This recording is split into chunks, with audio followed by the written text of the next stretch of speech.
Welcome back to another exciting edition of Racially Ambiguous Guy Criticizes Internet Celebrities. Now, I know what some of you are thinking. Danny, you've been to federal prison twice for tax evasion. What right do you have to judge others? And you know what? That's besides the point. If you don't know who I am, I'm Dantavius. How you doing? And this is actually part 2 of my controversial internet figures Iceberg. Now, I'm sure there's still one guy out there who just woke up from a coma who doesn't know what an iceberg video is. And in case you are that one guy, congratulations for getting out of the coma. And an iceberg video is basically where I cover a range of topics, starting with the ones that are well known and ending with the ones that are more obscure. Oh, and also I moved into a new apartment recently. As you guys can see, the background's a little bit different. And I haven't gotten the chance to soundproof this room yet. So if you guys are hearing some echo in the mic, I apologize for that. Anyways, we're going to pick up where we left off last time on the 4th layer. So let's get right Oh, hang on. I'm getting a phone call. Hey, it's Tony. Did you forget you owe me $10,000? Tony, I said I'd pay you back, man, but I told you I lost all my money in that cryptocurrency scam. It's been 3 months. The boss wants his money this week, or you can kiss your ass cheeks goodbye. Okay, Tony, relax. I'll take care of it. This video is brought to you by Skillshare. Guys, let me ask you something. Has this ever happened to you? Your favorite influencer tells you to go buy some new cryptocurrency coin that just comes out. So you let your greed get the better of you and decide to trust this person who you've never met and probably doesn't care about you. So you buy the coin and it immediately raises in price right away. But then within a few hours it's basically worthless and now you're stuck owing 10 big ones to a loan shark named Tony. Well, thankfully with Skillshare you might be able to avoid this very specific scenario. You see, Skillshare is an online learning platform with thousands of ad-free classes covering a ton of different topics. In the past, when I've done ads for Skillshare, I always mention courses related to video making or being a YouTuber, but I recently watched a course called Cryptocurrency for Beginners by Mindfavor, which I really wish I watched before buying that coin earlier. See, my issue was I didn't know anything about crypto before getting into this mess, but luckily I will never make that mistake again, because Skillshare has so many videos covering multiple crypto-related topics, from beginner to intermediate to advanced stuff. So whether you want to pick up a new hobby, learn how to cook, or even learn about crypto, Skillshare's got you covered. And lucky for you guys, you can get 1 month free if you sign up through the link in the description of this video. You heard me right. I said 1 month free, but only for the first 1,000 people to sign up. Anyways, guys, I gotta make some phone calls right now, so let's get back to the video. YandereDev is the online handle of a man named Alexander Mahan, who for the last 8 years or so has been developing a game called YandereSeMBLADE. Now, if you don't know what a yandere is, that probably means you've touched a woman before, so I'll explain it for the people who haven't. A yandere is an archetype used in anime to define a character whose main personality trait is over-obsession with somebody, usually a male character. Their love, admiration, and devotion is so strong that it's often expressed as an excessive obsession. They're often seen as characters that are crazy in love with somebody. It's basically a girl that's so obsessed with a guy that she's willing to kill other girls just for looking at him. One day, Alexander decided that he wanted to get put in the Guinness Book of World Records for being the biggest weeb on the planet. And he decided he was going to accomplish this feat by creating a game around the yandere trope.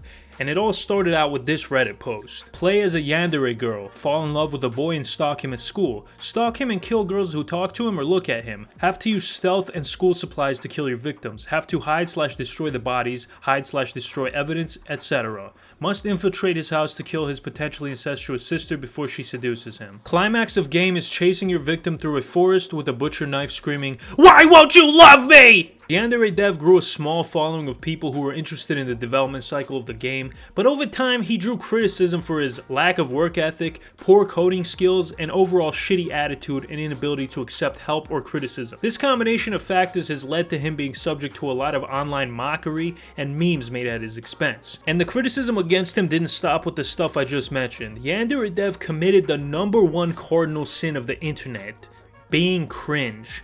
There's a lot of cringy clips of him on the internet, but the one that gets clowned on the most is this clip of him drinking milk out of a wine glass.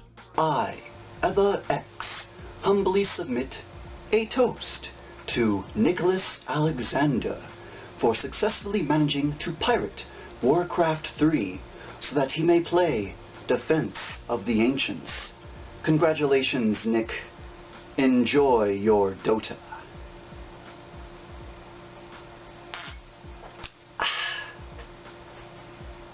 He's become what's known as a lolcow, or an individual who's deemed highly exploitable and therefore susceptible to online trolling and flaming due to his or her display of gullible behavior online. Keep that definition in mind because there's going to be quite a few lolcows from here on out. LionMaker was a Minecraft YouTuber who gained a large fan base mostly due to Minecraft hide and seek videos that he would post. And just like every other adult who plays hide and seek with children, it turns out he was a podiatrist. And by podiatrist I mean, well, I think you know what I mean. The guy diddled kids, allegedly. Keemstar interviewed the mother of a LionMaker fan on Drama Alert who had alleged that he asked her 13-year-old daughter for nude images. Today on Drama Alert, we have a angry mother whose child had a very inappropriate interaction with a known YouTuber known as LionMaker, a Minecraft YouTuber that's 27 years old. So 27-year-old Minecraft YouTuber that she's a fan of, ask your daughter to move the conversation to Skype. What happens next? Well, she comes down to me. Fangirling, can you say? That's a new phrase to me, but I understand what it means. Right. Lion, he wants to Skype with me. So he jumped back to whatever the other one's called, Twitter. Yeah. Thanks. And then he asked her to send nudes. But you know, this is Keemstar we're talking about, so at this point it would be fair to take what he's saying with a grain of salt. He didn't exactly have the best track record when it came to accusing people of this kind of stuff. But then more damning evidence came out. For example, he admitted that he had been seeing his girlfriend since she was 15 years old and he was 26 at the time. It was also revealed that he was actually jailed for being a creep. He was interviewed by YouTuber Colossal's Crazy about all this stuff, but he spent the whole 2-hour interview dodging questions and generally acting odd. Soon after this, YouTube would delete his channel. He pretty much disappeared off the face of the earth after that, except for an interview here and there. Oh, and then there's this infamous breakdown he had on Instagram, which made its way around the internet. I see you are liars, and I see it. No, I'm not doing that, no. I already did that before and you fucked me over,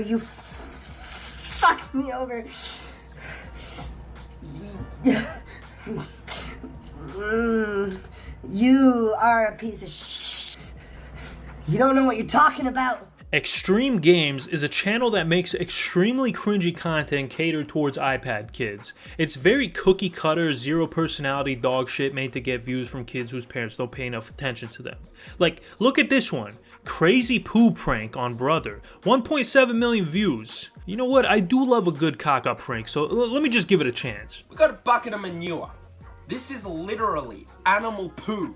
This is poo, guys. Mans is talking about his own content. This is poo, guys.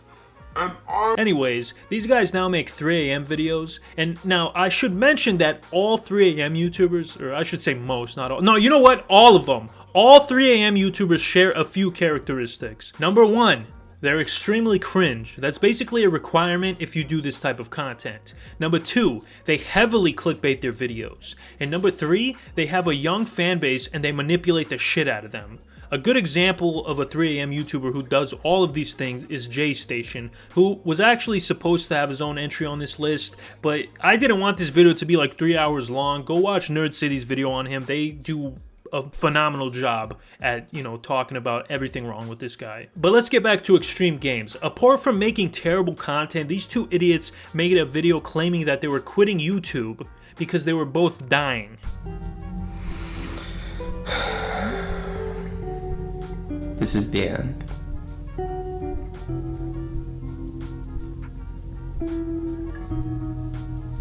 We're quitting YouTube. This isn't clickbait. Hey, I doubt it! This isn't clickbait. It's not a joke either. We're actually quitting YouTube. It's so sad. It really is.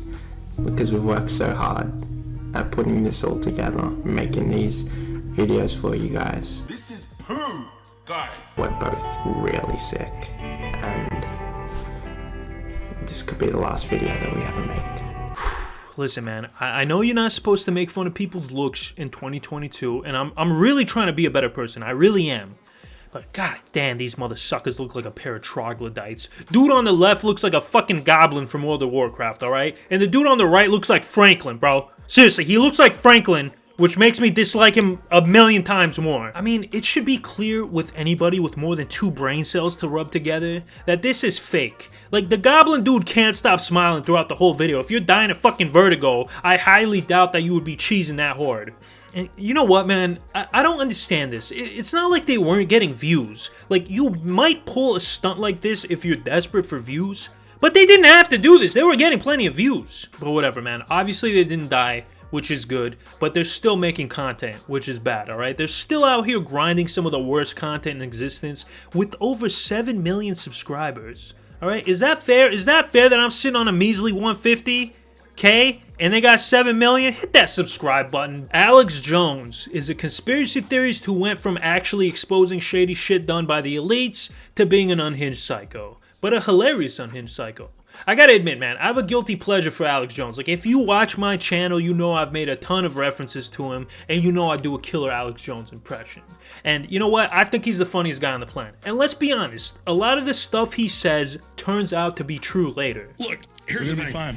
Listen, I'm gonna be honest with you. I'm kind of retarded. Yeah, see what I mean? No, but seriously, I think the best example of this is the infamous gay frogs quote. I don't like them putting chemicals in the water that turn the friggin' frogs gay. Do you understand that? Serious crap. When you hear this, you automatically want to dismiss it because it sounds ridiculous. But if you actually look into it, you'll see that there's a lot of truth to it.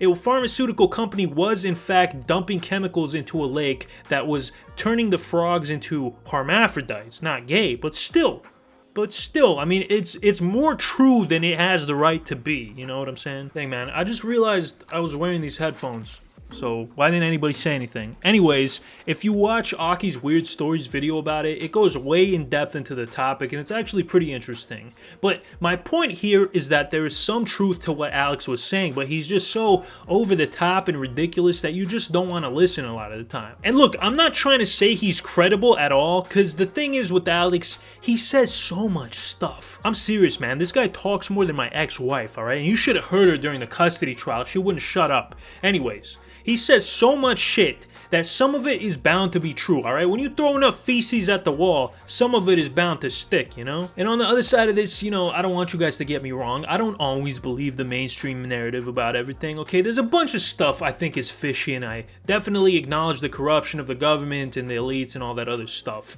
But at the same time, you can't believe the exact opposite of the mainstream narrative every single time and claim to be a free thinker. Like, I feel that what a lot of people who are really into conspiracies do is form their opinion first and research after, instead of researching and then forming an opinion based on that research, which is what you're supposed to do. Anyways, Alex had a massive following on YouTube as well as his website Infowars.com. When he had said something, a lot of people would act on his words. For example, we all remember the dude who went into a pizza place in DC with a gun because he was investigating a child trafficking ring that was going on in the basement of that pizza place. A basement, which again, did not exist. Also, Alex was sued by the parents of children who were massacred during the Sandy Hook shooting because Alex claimed it was a hoax and these kids were crisis actors, which I never understood how somebody could believe something like that. Like, do you know kids? Are you familiar with how kids work, alright? Do you know how difficult it is to get kids to shut up about stuff and not spew secrets? So you're telling me that dozens or maybe 100 child actors all kept their mouths shut about this? Come on, man. Come on. Not to mention, child actors are awful, and you're telling me that they found 40 of them that were convincing enough to fool a nation into believing a fake shooting? Come on. But yeah, there were a lot of other situations like that, and for those reasons, Alex was eventually deplatformed from every social media website. These days, all he has is his website Infowars. Also, his wife left him and took the kids, which I can definitely empathize with, so keep your head up, Alex, and stay away from that chili. Low tier God.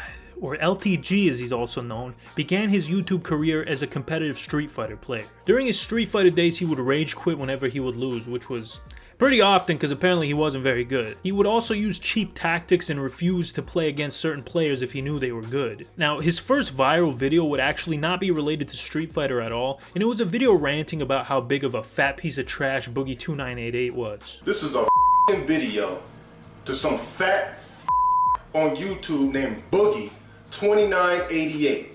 You fat disgusting ass smelling blob, cheese drinking, Crisco bathing, lard gargling, calorie thieving, cabbage patch face having, Dr. Robotnik looking, Wingstop eating, McDonald's gorging, T-Rex arm having, non-vegetable eating, cool at George Foreman grill just to drink out the rich red, wide-low, hungry hippo, pint, pretending to have a fucking thyroid problem. I know there's gonna be a lot of people out there calling me a bully.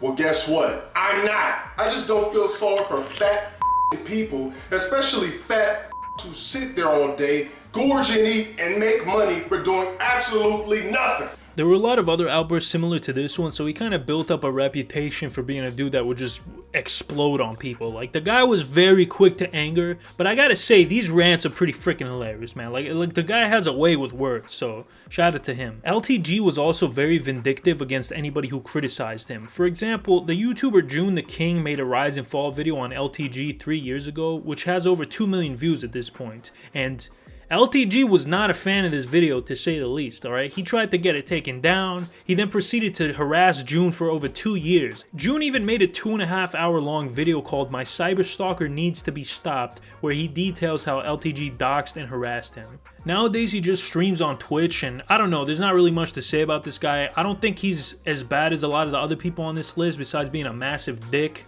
But hey, what are you gonna do? Chris Chan, aka Christian Weston Chandler, is the creator and author of the Sonichu comic series and is considered to be one of the most heavily documented people in human history. He's also a prime example of a lolcow. There's a community of people known as Christorians who catalog and archive Chris Chan's life story. One of the most popular Christorians is a guy by the name of Gino Samuel, who is currently on port 60 of his Chris Chan series, and there's no signs of stopping anytime soon. These videos are like 40 minutes long each, and they all get a ton of views, so you can see that there's clearly a lot of interest surrounding this character. So Chris Chan's claim to fame was a series of crudely drawn comics following the character Sonichu, which was a combination of Sonic and Pikachu.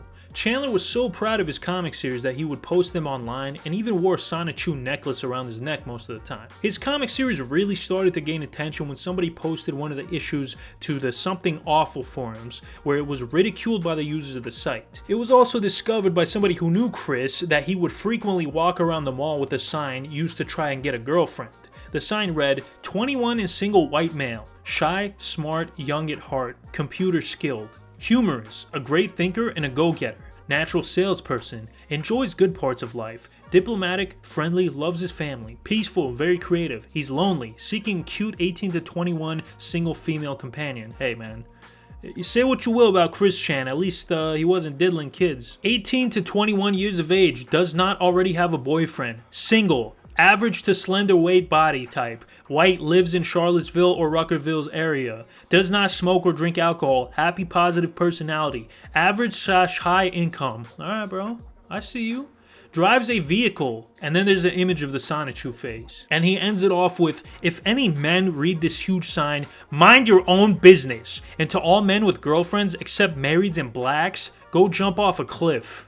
I wonder what he means by that. See man, this is what we had to do to get women before Tinder existed. Also, you can find a blurry image of him holding the sign in public, which, like, I don't know, reading that sign is one thing, but actually seeing him holding it up is another thing entirely, man. It's very uncanny valley for some reason. After his comics and antics became known to people, Chris would go on to become a target of online bullying and trolling for years to come. It also didn't help that Chris lived an extremely sheltered life and had pretty severe autism, which only fanned the flames of the trolls. And as time went on, his frustration with the bullying, combined with not being able to find a cute 18 to 21 female companion, his comics began to take a darker tone. People were fascinated by Chris Chan, and they continued watching every move he was making. One thing to point out about him is that the more he went without female companionship, the more desperate he got, which, you know, I think it's a sentiment a lot of us men can can relate to, but I don't know if we would take it as far as him.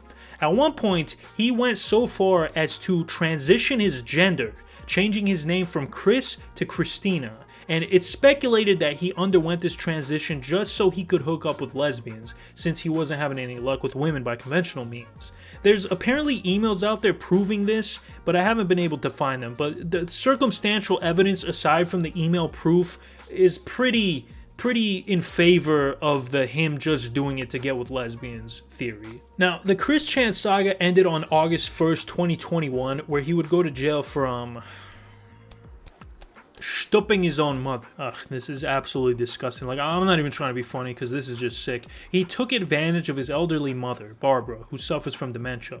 He was arrested and jailed for this and is currently awaiting sentencing, I believe. Whatever happens, though, I really hope they don't send him to a women's prison. That would be a recipe for disaster. Man, you know, whatever you guys have to say about this guy, the whole situation is just sad. Like, on top of having a mental disability, his parents never gave him the proper help and only made things way worse for his mental well-being. Like, the guy never had a chance at being even remotely normal. Like, there's plenty of people out there with severe autism that are able to lead perfectly functional lives with the proper care, but this dude just never had a chance. His issues were probably amplified 100 times over, not only by his parents, but by the hordes of people who just wanted to laugh at his expense.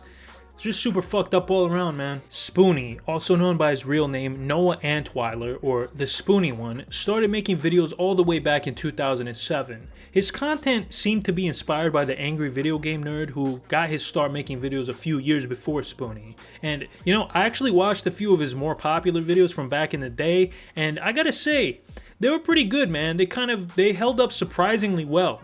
Kind of reminds me of early JonTron. At his height, Noah was making great content beloved by many people. His content was witty, it was funny, and it had charm, alright? The guy had a ton of potential. Now, in 2008, a lot of YouTubers would start their own websites rather than continue to post on YouTube because they would make more money that way and avoid any copyright issues. One of these YouTubers was Doug Walker, aka the Nostalgia Critic, who started GuyWithTheGlasses.com. He would also bring on Noah and a few other creators to help him out. Spoony would quickly become one of the most popular creators in the collective, eventually starting his own website, The Spoony Experience, which saw a decent amount of traffic. He also had a Patreon which at one point would make over $4,000 per month, and this was way back when the US dollar was actually worth something, so he was doing pretty good at that point. It's a far cry from what he's currently making from what I assume is people who forgot to cancel their memberships. I mean, he's making more than me, but still. Eventually, Spoony would have a falling out with other members of the Guy with the Glasses and leave to start his own website, The Spoony Experiment, which I mentioned earlier. This would basically be the beginning of the end for him. After his departure from the Guy with the Glasses, Noah started to get complacent, started getting lazy. His uploads started to slow down, and instead of producing the funny video game and movie reviews his fans came to know and love, he started doing streams. But despite all of that, his Patreon continued to grow, and Spoony stated that when he reached $5,000 per month total, he would make his own film. Somehow, you guys have reached the Patreon goal where it was listed that I would start work on a movie. And I was blown away by this. It was like, you guys are the best fans in the world. Oh my god. It was just astonishing. Oh my god. And thank you so much. What this means is that I believe in there I said I would put a movie into pre-production and that I would make it a priority. This is all true. This video was made 8 years ago now, and guess what? There ain't no film. Ain't no goddamn motion picture. You sure? Oh yeah. Yeah? For certain, man. His supposed work on this film also caused him to post even less, which angered fans, especially the patrons who were subsidizing his lifestyle. He also began to get an influx of negative comments and criticism, which caused him to turn the comments off on all his videos, which is universally recognized as a bitch move. Today, his channel is a sad reminder of wasted potential, with no uploads in over a year. He would also take down his website in 2018, and that's pretty much where we are today. Wings of Redemption. If Chris Chan is the king of lolcows, Wings of Redemption is the prince. He is a frequent target of trolling and harassment. I mean, this man gets shit on more than a $10 hooker. Wings, aka Jordy Jordan, began uploading Call of Duty videos to YouTube after 2008. The financial crisis caused him to lose his job and he had a lot of free time, so he decided, hey, Why not, post a few videos while I'm looking for a job? At the time, Call of Duty commentary was not very widespread, and he would quickly gain a following. At one point, he even joined Machinima and started a podcast with other popular YouTubers, Woody's Gamertag and FPS Kyle from FPS Russia, who we talked about a little earlier. But unfortunately, he would eventually be kicked off due to being unreliable and toxic. After his departure from the show, he would try to regain his former success as a independent YouTube creator, but Call of Duty was too saturated and not as popular as it once was, so he moved to Twitch where he found moderate success, even though most of the people who watched him just watched to make fun of him or troll him. Then in July of 2021, he would have his Twitch partnership revoked, forcing him to go back to live streaming on YouTube. Now, Jordy gets a ton of criticism from a bunch of different people, from people who dislike him, to his fans, to other YouTubers, and this criticism takes on a few different forms. Number one, he's quick to anger. This makes him very easy to troll because it doesn't take much to get an over-the-top response. A good example of this is when he was getting stream sniped by 3 dudes in Call of Duty. If you're unfamiliar with stream sniping, it's when an enemy player watches somebody's stream in order to know where they are at all times, making them a much easier target. People were also joining his team and trying to sabotage him, which he did not like very much.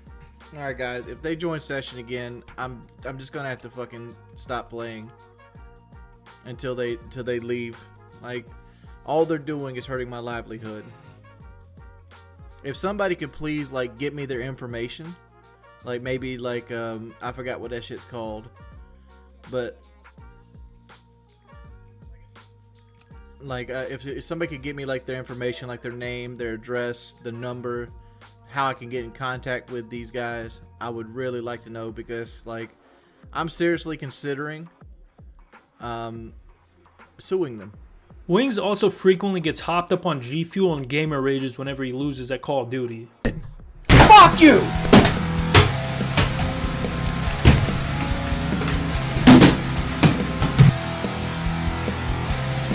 Fuck you!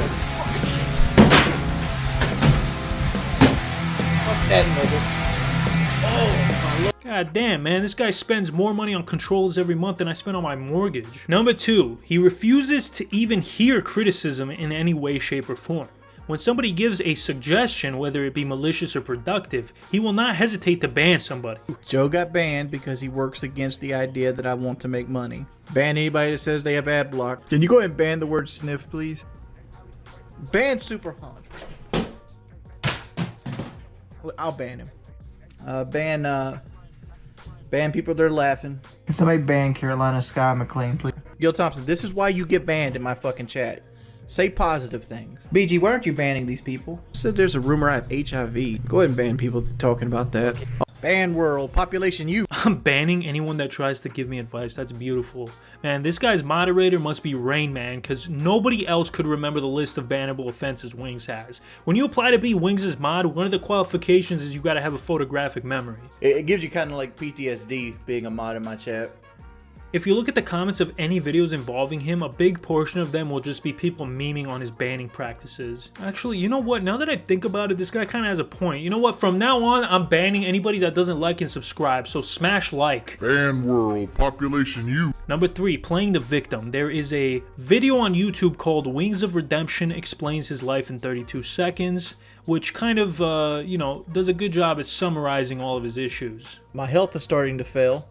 I don't have the money to deal with my health problems. I'm a continual failure on losing weight, and my YouTube channel went from 8 million views a month to 200,000 views a month. I live off the charity of others. I haven't seen my penis in probably 8 years. I'm bigger now than I've ever been. I have trouble sleeping. I don't take care of myself the way I should.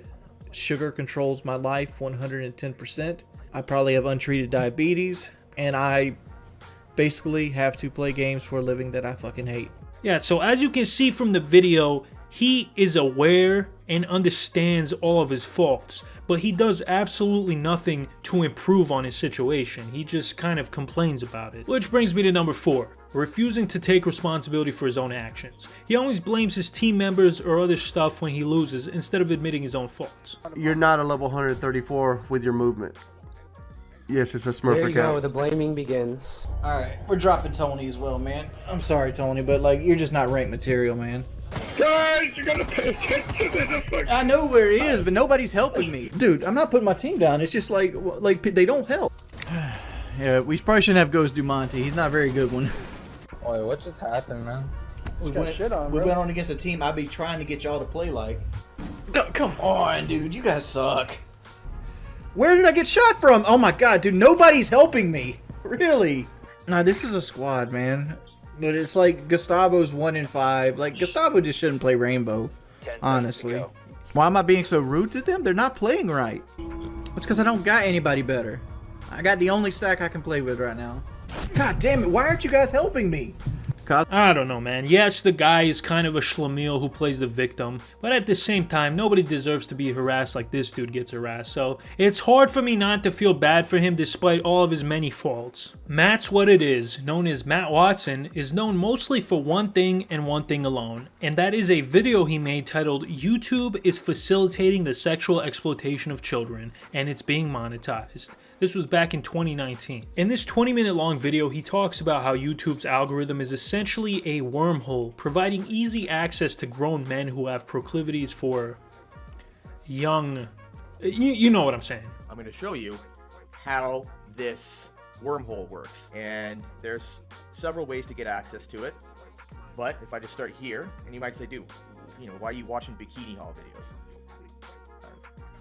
I mean... who cares? That's besides the point here. Now, I'm just gonna start going through these videos. And eventually, 2 clicks. See this video here? I click that. I am now, dude, it couldn't be more perfect. 2 clicks, I'm now in the wormhole. So now that I've clicked on this, look at this sidebar. There is nothing but little girls. On top of that, he also explained how child predators congregate in the comment sections of videos that are directed towards kids. One of the things they would do is timestamp moments in the videos where the girl is in a precarious position. What these pedophiles do is they find these videos, they either take them from the original uploader, which looks like that might be the case here, and they upload them themselves, or they just all kind of brigade the video, and what they do is they timestamp. And the timestamps are the points in the video where the little girls are in compromising positions. Not only that, but they were also trading social media information in the comments and linking to even more disgusting material. As we continue to dive deeper here, trade social media contact info, and I have also found links to child.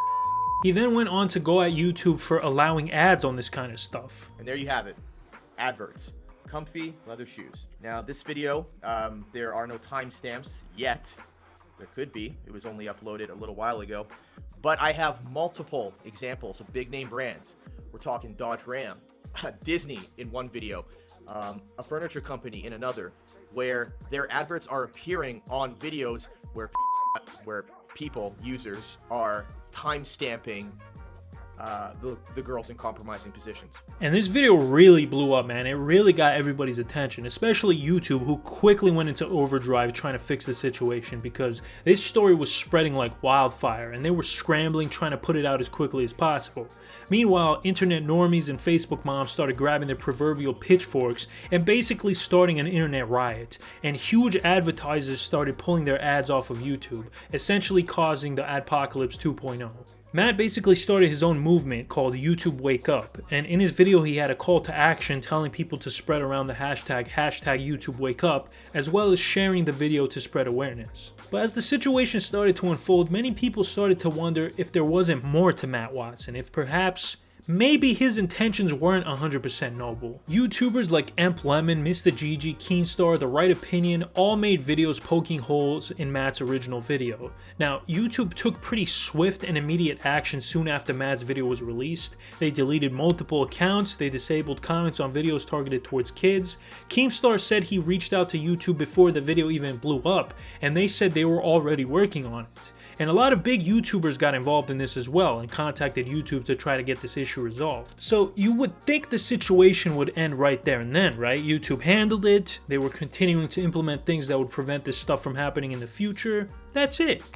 But after his viral video, Matt would go on to post multiple live streams following it up. And in these live streams, he kept saying that YouTube wasn't doing anything and that the creator community wasn't doing anything. But this was clearly false. He also tried telling his audience to essentially spam advertisers to boycott YouTube for allowing this kind of stuff. And he's also saying on these live streams to his newfound fandom that they need to spam advertisers, telling advertisers not to advertise on YouTube because their advertisements are next to a kid's video and there's pedos in the comment section. Now, when I heard this on Matt's live stream, I'm like, what are you doing? And this guy's trying to start the next adpocalypse. So people started speculating that he had an axe to grind with YouTube, like he wanted to burn it to the ground for some reason. Listen, Matt has a point. Getting rid of kid diddlers is much more important than me making an extra buck. But at the same time, YouTube already said they were handling the situation. And they were, alright? It was provable. So why does everybody else need to suffer? I mean, this kind of stuff is very easy to say when you weren't able to get your own YouTube career off the ground. Which brings me to my next point. People also found Matt's old YouTube channel called Totally Uncreative, which painted him in a bad light. Who is Matt Watson? And that's when we found Matt's original YouTube channel. Not the one where he uploaded this video, his original YouTube channel. The channel's called Totally Uncreative, and well, the few videos that are up there are very, very creepy. And that's when I saw this video on his YouTube channel titled, "The Cam Girl Ruined My Life." There's a schoolgirl walking down the side of the street, and Matt pulls up to her in a car, honking the horn, asking her if she wants to do an adult film with him.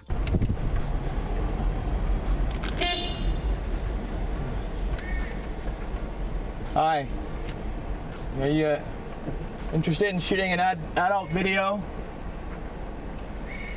The videos were very cringe and rubbed people the wrong way, and it was kind of made to seem like he was upset at YouTube that his shitty content never took off. Amp Lemon even went so far as to theorize that Matt is a paid corporate shill that made this video to give advertisers more leverage when bargaining. Now, at the end of the day, what Matt did is a good thing. Okay, it's a net good if you think about it, but he did not handle it well. It came off as kind of vindictive, and it kind of made people who had nothing to do with this suffer.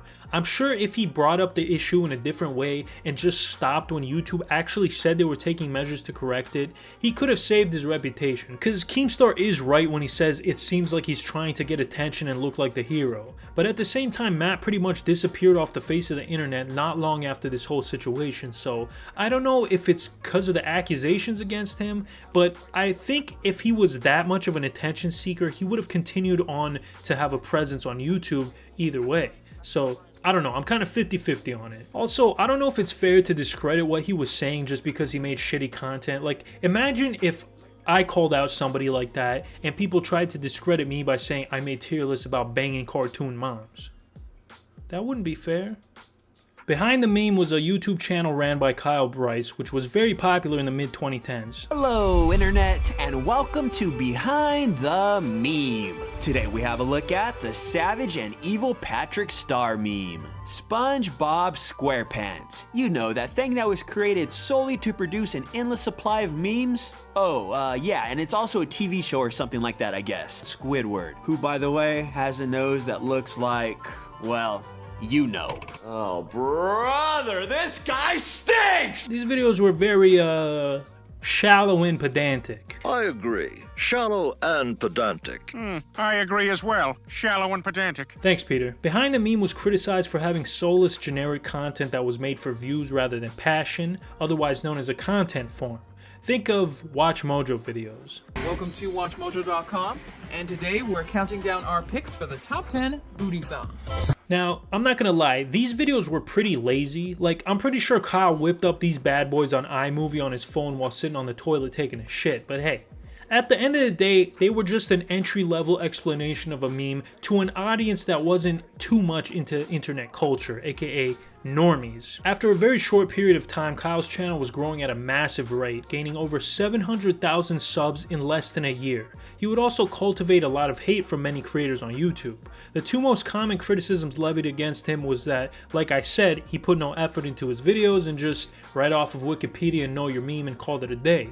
On top of that, people also accused him of explaining the meme wrong and putting false information in his videos, which led to his audience of normies overusing the memes or using them wrong, which in turn led to the memes dying quicker than they normally would. Large creators like EmpLemon, Pyrocynical, and Anthony Fantano made videos roasting him, and pretty soon public opinion of him would completely turn against him. He would soon see his channel stagnate and would be on the receiving end of a lot of hate. And to be honest, I don't really think a lot of that hate was deserved. Some of it, sure, like the guy did make extremely lazy and basic content, but he didn't deserve the amount of negativity that was coming his way all the time. But at the same time, let's just say he did not handle this criticism very well. After a while, the backlash became too much for him to handle, so he stopped making YouTube videos completely.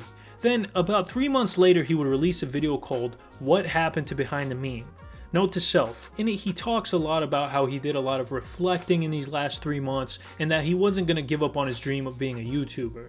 He was going to come back better than ever. Spoiler alert, that would not happen. Instead, he made a 5-part video series starting off with number 1, the beginning, in which he goes into the store and buys a bottle of vodka. The following videos were very concerning. Number 2 consisted of him seemingly drunk and talking about how much he's suffering from all the hate directed at his channel. When I first started this channel, I kind of just started it just to do it. Before I realized it, the channel and me through the process got a lot of hate. Hate for dumb reasons, if you ask me. Doing something that you enjoy and then seeing such a negative reaction from strangers, it started to get to me. It started to really get to me at a point, to be honest. In number 3, he gets in his car drunk and drives around. The 4th video is the longest in the series, and in this one he's sitting on the floor drinking vodka and crying. And it ends on a very dark note. I don't have any family, I don't have any friends. What I do have is a bunch of people on the internet who hate me. Cheers, guys. This one's to you. Thanks for being so fine and dandy. You know what? I have an idea. Let's play a little game. Everybody likes games. Let's play a game. 2 days later, he would release the final video in the series titled The End, RIP Behind the Meme, in which he holds a blaster up to his head, pulls the trigger, and fucking dies. I'm not going to show that here for obvious reasons, because actually Wavy WebSurf just put a video up about him, and the video got age restricted for talking about this, so I'm not taking any chances. But long story short, he didn't actually whack himself, because if he did, then who would post the video? Anyways, the video ends with the National Suicide Prevention Lifeline displayed on the screen, and it turns out it was just an awareness campaign, a social experiment, if you will. Today I'm going to be doing a social experiment. He then posted an explanation video of the whole thing, and it kind of made sense, I guess, but the reception to the series of videos was mixed at best. Some people praised him for spreading awareness for depression and bullying, other people accused him of manipulation. Am I dead? As you might be able to tell, I am not. Sorry to have worried some of you guys who thought I might really be dead, but I promise you I did it all for a reason. You see, even though the videos I released were all acting and fake, they kinda weren't. Everything I said in the videos has once been my reality in the last couple of years. The channel has brought me extreme levels of happiness, but also extreme levels of sadness. At times, the hate and negativity has really gotten to me, and I would cope in ways that I'm not exactly proud of and don't really want to talk about. Let's just say that the videos do an accurate portrayal of some of my weekends in the past. So I created the series to serve 2 purposes. One was an alternate reality to what I was feeling and what others have felt due to the words and just the hate and just the bad vibes of other people. The other purpose of the series was to kill my channel. What do I mean by that? Am I quitting YouTube? Not exactly. But Behind the Meme as you once knew it is dead. Either way, I think we need to take 2 important lessons away from the Behind the Meme saga. Number 1, brigading people with non-stop hate is bad. I mean, that should be obvious. The fact that I need to explain this is fucking insane. And number 2, you are inevitably gonna get hate online. The bigger you are, the more hate you will receive, alright? You know how many people in my comments tell me to go fuck myself? But you just gotta accept that as a cost of doing business, man. Or, you know, you could do what I do, go to their house with a lead pipe and smash their shins in. Just kidding, I don't do that. So anyways, Behind the Meme briefly tried to branch out making different kinds of content, but it did not work out for him, and his last video was posted in December of 2018. Mr. Anime, or Trey Eric Sessler, started his YouTube channel Lenscap Productions in 2006. His videos consisted of skits and reviews of anime, films, video games, and other media. His short but witty videos resonated with the YouTube community and helped him build a large following of over 3 million subscribers over the course of about 5 years. A common theme you can find in a lot of his videos is his love for guns. There's a lot of skits of him shooting people or getting shot, and he even has some weapon demonstration videos. People didn't really think anything of it because it didn't seem out of the ordinary, but this is going to come up again later. At some point along the way, Trey's content began taking a strange turn. His videos took on more of a violent tone, and he transitioned from anime reviews to talking about morbid topics like the Columbine shooting and serial killers and things of that nature. Then in March of 2012, he would post a video titled Mr. Anime is Planning Something. Well, hi everybody, it's Mr. Anime here. This is just an update video to let you guys know that I'm going to reward myself with probably a 2 or 3 week break coming up here from YouTube videos, anime reviews in particular. I might do some blog stuff. I want to thank you guys a lot for sticking with me and watching the channel. I got more subscribers than ever. I have more views than ever, and everything is going really good. He wouldn't post again for another month when he posted this video. Well, hey everybody, what's going on? It's Mr. Anime here. And well, I have some pretty good news. Well, I have some kind of bad news, but it is good news. The good news is that I now found a full-time job in a department that I'm interested in, which is film. I'm still going to be doing the Google thing though, and I'm still going to be doing videos. So keep supporting Mr. Anime. I'll still be doing anime reviews, but probably not as many because this job will be full-time. But thanks to all of y'all, I've been able to be recognized by some people, and I'm going to be doing some good stuff. A week after that video was posted, Mr. Anime would massacre his entire family using a shotgun, and he ended the lives of his mother, followed by his brother, and then his father. After this horrendous act, he would write messages all over the walls of his house, things like, "I will never forgive myself. I don't know why I did this." The following day, he drove to his former high school with 100 rounds of ammunition in his car and planned to eliminate as many people as he could. When he was later questioned by the authorities, he said the only reason he ended his family was so that they wouldn't have to witness him committing a mass casualty event. But thankfully, for some reason, while he was sitting in the parking lot of the high school, he decided against it at the last minute and ended up going to his friend's house instead, where he would be arrested by police. During questioning, he seemed regretful of his actions, but he also claimed that he was planning to do something like this for years. You know, my family is, I would protect them with my life. At the same time, if anyone was going to hurt them, it was going to be me. They were the first immediate human targets in my sight. And if I was going to go out and do anything, they would have to go. I don't think a period of 2 or 3 days ever went by that I didn't think about some sort of violent act. ONLYUSEmeBLADE, real name Brian Rizzo, was a Call of Duty YouTuber who rose to prominence from videos in which he would only use his blade. It was a pretty unique idea at the time, and people were impressed with his skill set and that he was able to be at the top of the leaderboards despite never even using a gun. As his popularity began to soar, Blade would get his first big break when he started to develop a relationship with Keemstar. They became they became podcasters. Blade even moved across the country to live close to Keemstar so the two of them could start their own podcast, Bad Kid Productions, or BKP.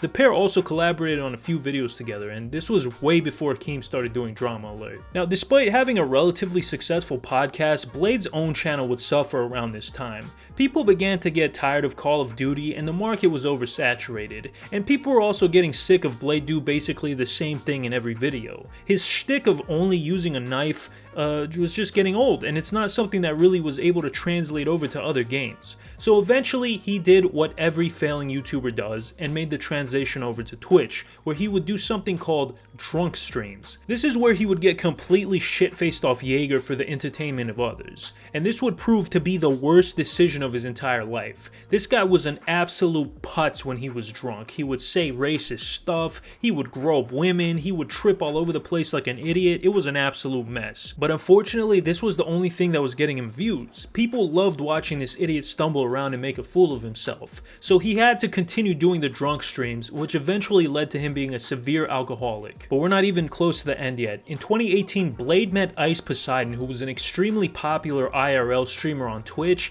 and Ice decided that Blade would make a great addition to his streaming collective, so he brought him on board. While he was a member of Ice's crew, Blade just continued to spiral out of control. Like, this guy was just groping multiple women without asking them. He would urinate all over the house. At one point, he even threw a dog, and that was the last straw for Keemstar. After the dog throwing incident, Keemstar would cut all ties with Blade after attempting to get him to stop drinking multiple times with no success. Alright, I'll do it. You want to? What?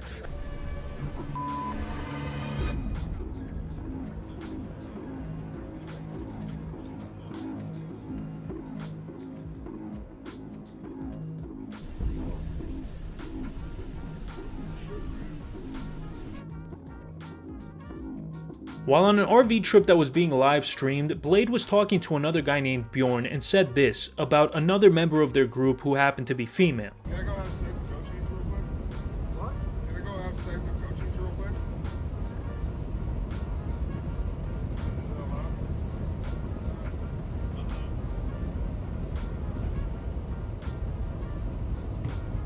Hi guys, I'll be right back. I gotta... Then he goes back to where the passed out girl is and gets next to her in bed.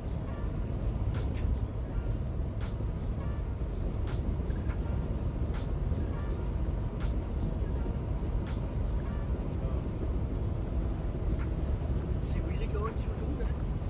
I don't know. I don't think so. Oh no. At one point, the door to the room is open and you can see some thrusting. And if that wasn't enough evidence to show you that this guy was up to no good, this is what the girl had to say the next morning when she woke up.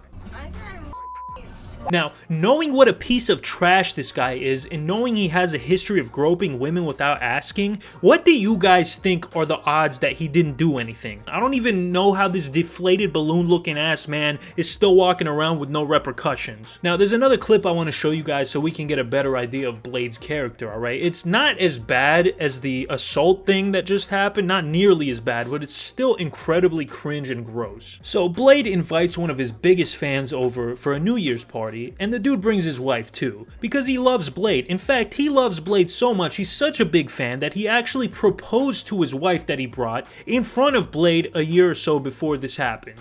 So, during this party, Blade made out with the dude's wife while he was upstairs getting a drink, and the dude walked downstairs and saw the whole thing.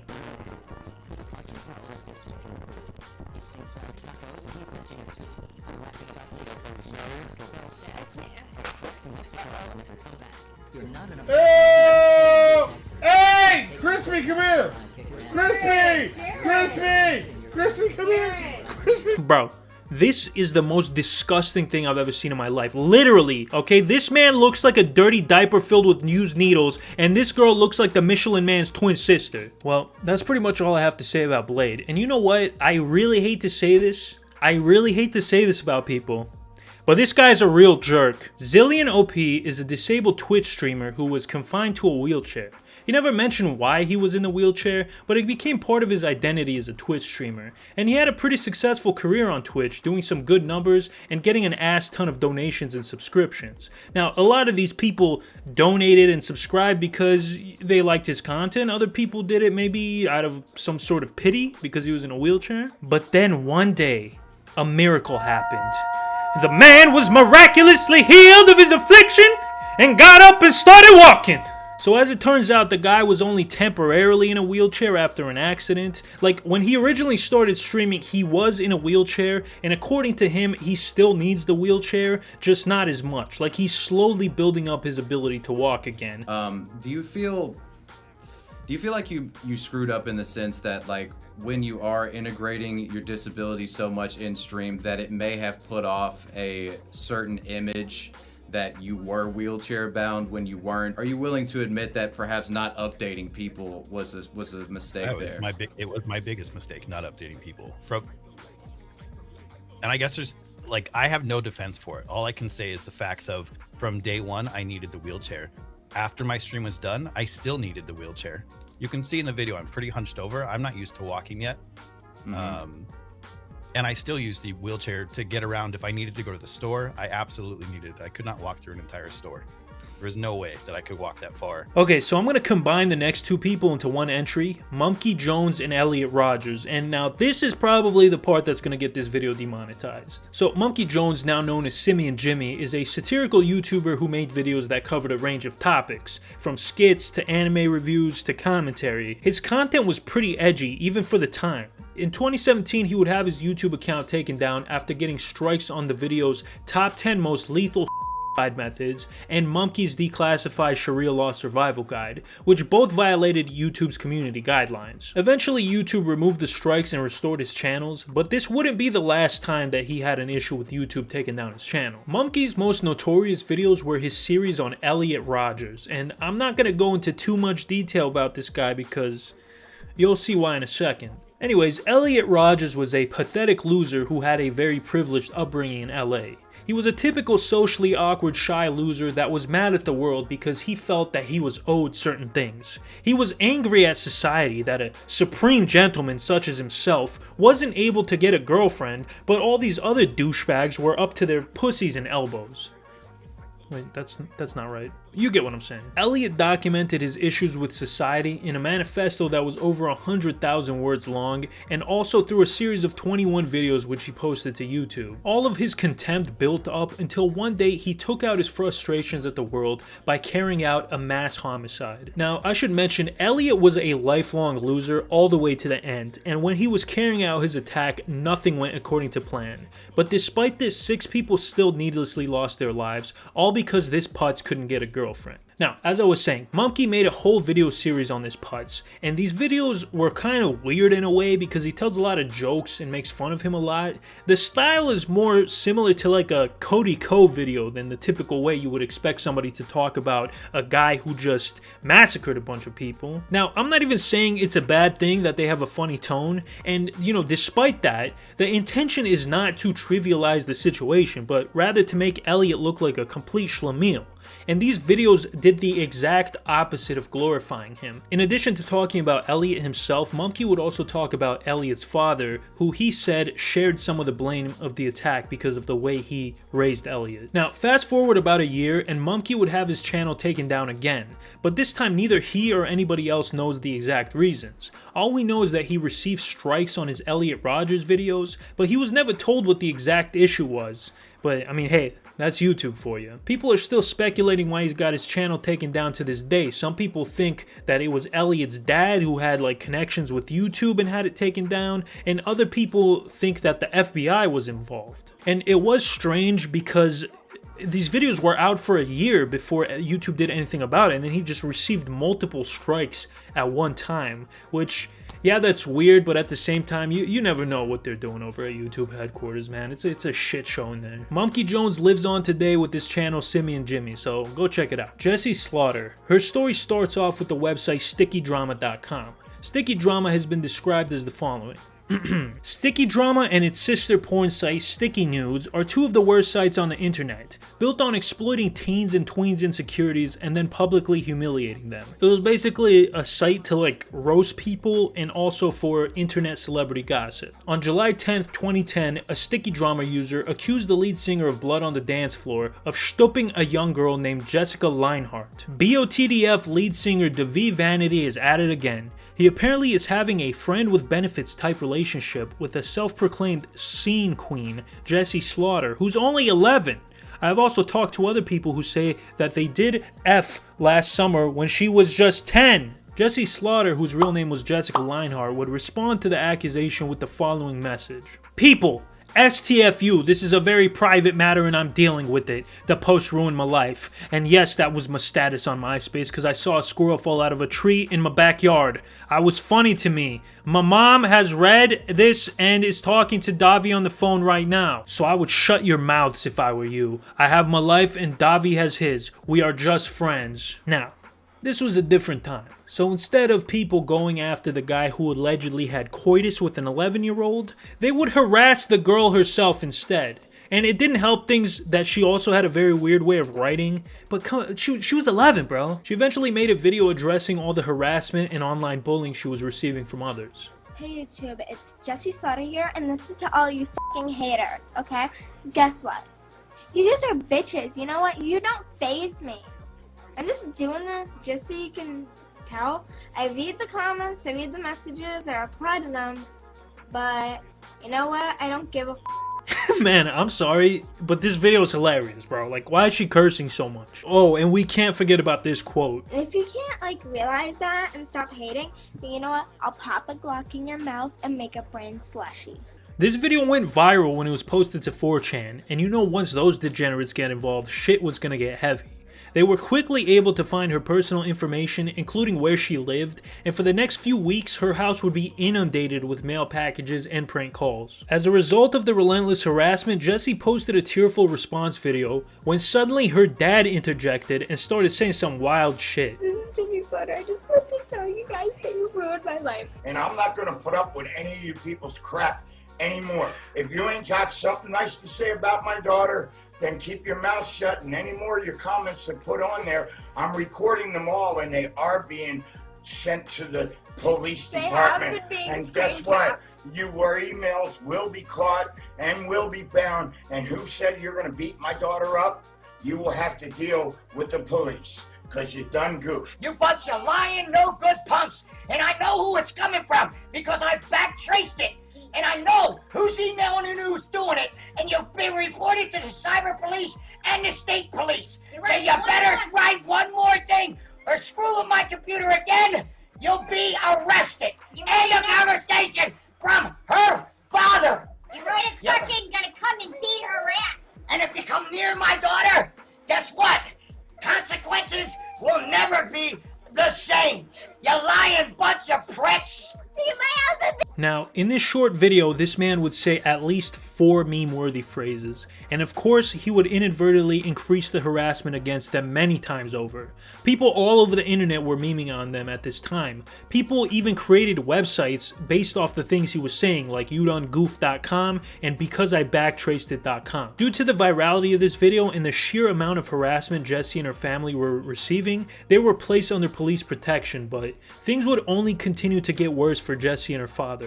At one point, an argument between them was recorded, and Gene apparently hit Jessi, which led to him being arrested for child abuse. Don't unplug that computer. You're such a fucking nut. Don't tell me come back tomorrow and I might give a fuck. Jessica, I don't trust anybody. Especially your friend. He would then later unfortunately pass away from a heart attack at the age of 53. This situation more than likely contributed to his passing. Around this same time, Jessi also revealed that she was now in foster care and had been in multiple mental health institutions over the last couple of weeks. I'm in foster care. I have been locked up in mental institutions, and just like YandereDev said, I do have to go to counseling now and everything. Now, before we finish this thing out, let's talk about this piece of human trash, Devi Vanity. In an interview with Chris Hansen, Jessi, or Damien as she's now known, admitted to Chris that Davi did in fact take advantage of her at a party when she was just 10 years old. Do you think Jesus Torres is watching tonight, Devi Vanity? Probably. And if you could look him in the eye, if he is watching tonight, what do you say to him? You done goofed. And Jessi isn't the only victim of this animal. He's been accused by over 20 different girls who were underage at the time. And he's also been called a predator by former band members. So like, why is this guy not in prison? Z Fixes Art is an internet artist that would fix other people's art. And keep in mind, nobody asked her, alright? She just did it without consent, which is basically assault. And how exactly would she fix this art? By making the characters fat, black, and giving them a big nose. Now, this was incredibly cringe, but Z would really land herself in hot water when she took things too far one day. She fixed the art of another popular YouTuber, Creepshow Art, and left her a pretty nasty critique. The faces are misshapen and your shading is hideous. Your internalized misogyny is showing you, Roach, LMAO. Don't be afraid to draw fat women next time. I mean, what happened after this is anybody's guess. I wasn't really able to figure it out, but from what I can tell, like, she doesn't have a YouTube channel anymore. I don't know if she deleted it, but she definitely got a lot of backlash after that comment. Amberlynn Reed is a rotund YouTuber who began posting vlogs in 2013. Over the course of her YouTube career, she would go on to gain 200,000 subscribers and 200 pounds. Seriously. At the time of her first video, she weighed around 350 pounds, and she's currently clocking in at approximately half the weight of your mom, 520 pounds. Oh, and the best part of all this, her channel, ironically, started off as a weight loss channel. Hi, my name's Amberlynn, and I wanted to start a YouTube channel for weight loss. I see a lot of videos of other people doing it, and it's so motivating, and it's just something I'm really interested in doing. Actually, one of the top comments in this video was a guy saying, the awkward moment when you start a weight loss YouTube channel and gain 200 pounds. Now, I really don't want to make it seem like I'm going after this woman just because she's large, but you'll see why I'm kind of going a little bit hard at her, because this chick is kind of like the female version of Nikocado Avocado, except without being funny or entertaining. In fact, at one point she actually had a beef with Nikocado. And I don't mean that they ate a whole cow together. I mean, Nick was trolling her a little bit, and she even made a video titled Amberlynn Reed, We Need to Talk. Amberlynn has drawn heavy criticism over the years for her victim mentality and refusal to take responsibility for her health. As an extreme example, in 2020 she was diagnosed with uterine cancer, and even this wouldn't convince her to take charge of her health and her weight. If you watch through her catalog of videos, which I don't suggest anybody do unless you hate yourself, you'll see a common trend. She'll start a new diet and seem committed to it for a few days, but after a short period, she'll just give up. And this process has been continuous for the last 9 years or so. For some reason, people can't stop watching her. Like, my girlfriend actually introduced me to this woman because she used to watch her channel on an almost daily basis, and it just makes no sense because her videos are boring. You're just slowly watching somebody gorge themselves to death. But I feel like I should mention a very large portion of her viewers just hate watch her. Back when YouTube still had dislikes, her videos would get mass disliked. And I don't know, man, I'm kind of conflicted on this one, because on one side, I do feel bad for her because she claims she has, you know, a binge eating disorder, which is an actual mental disorder that makes people addicted to food. But at the same time, if I could beat my nitrous oxide addiction, anybody can quit anything. But yeah, I know I joked around a little bit. Amber, if you're watching this, I really hope, you know, you get the help you need. I hope, you know, maybe you consider doing some weight loss surgery or something and it works out for you, because, you know, I love seeing people lose weight, bro. You know, I was, up until a few weeks ago, I was considered obese myself. You know, I'm on the way to getting back to my peak physical form. But yeah, I always love to see anybody succeed. And yeah, Carl H. If you guys watch my disturbing Reddit post, Iceberg, you probably already know about this guy. But if not, I'm gonna talk about him now. Carl H., also known as Carl Harold, was a Reddit user who was active on the r/learn programming subreddit, where he would help beginners learn how to code. He also ran his own subreddit as well as a website and a YouTube channel that featured programming tutorials. Carl quickly made a name for himself as one of the best resources for aspiring web developer or computer programmers. He had a reputation for being friendly and helpful and just an all-around good guy. But as is often the case with people like this, it was all a facade to mask his evil. Carl was an absolute monster. He was arrested in 2013 for doing things involving his son that were so horrible it would make even Jeffrey Epstein blush. But before he was sent to go to trial, he would take his own life in his jail cell like a coward. So people like this guy are the reason I don't trust people that are overly friendly. Live corpse. Growing up with limited funds in the mid-2000s meant you probably spent a lot of time on LimeWire, making your family computer more virus-ridden than an orgy at Magic Johnson's house. But this isn't about LimeWire at all. I only brought it up because I didn't know where else to put that Magic Johnson joke, because I thought it was pretty good. No, this is about another website which was very popular in the mid-2000s, Newgrounds.com. If you're not familiar, Newgrounds hosted user-generated Flash games and animations. One of the most prolific posters on Newgrounds was a guy by the name of Adam Fulton, or Live Corpse as he was better known. Adam posted over 100 animations on Newgrounds from 2003 to 2004, but this was a quantity over quality situation as most of his videos were not very good.